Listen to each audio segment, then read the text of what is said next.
नमस्कार मंडळी, कसे आहात? मजेत ना? मजेतच राहा. आज आपण तांदळाचे खिचिया पापड बनवतोय. त्यासाठी मी अर्धा किलो घरचंच पीठ घेतलेलं आहे. वाटीच्या साहाय्याने 3 वाटी पीठ भरलेलं आहे. एका वाटीला सव्वा वाटी पाणी, 1.5 चमचा पापड खार, 1.5 चमचा मीठ, 1.5 चमचा जिरं पाण्यामध्ये टाकून चांगली उकळ काढून घ्यायची. उकळ काढल्यानंतर पीठ त्याच्यामध्ये टाकून घेतलेलं आहे. मिक्स करायचं आणि 5 मिनटं झाकण ठेवायचं. गॅस बंद करायचं. 5 मिनटानंतर पीठ एका पिशवीमध्ये मी पॅलेथॉनच्या काढून घेतलेलं आहे. गरम असतानाच त्याच्या गुठल्या पूर्ण मोडून काढायच्या.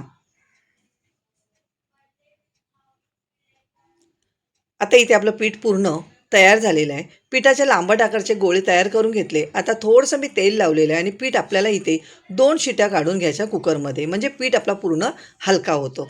आता आपण हे पीठ चांगलं मळून घेऊया. पीठ चांगलं मळून सॉफ्ट झालेलं आहे. आता मी हा इथे पीठ सर्व एकसारखाच मळून घेतला.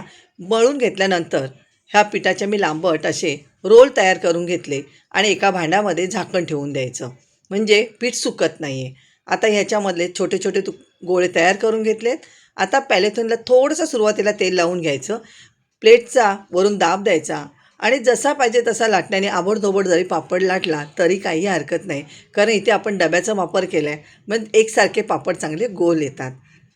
आता ही ट्रिक पण छान आहे आणि दुसरी ट्रिक म्हणजे आपण साच्यामध्ये पण आपण हे पापड तयार करू शकतो. म्हणजे जर साचा नसेल तर तसे पापड करा, साचा असेल तर असे करा. आता पापड तयार झालेले आहेत. घरामध्येच मी इथे सावलीमध्ये दिवसभर वाळवले. नंतर 2 दिवस साधं मी कोवळं ऊन दिलं.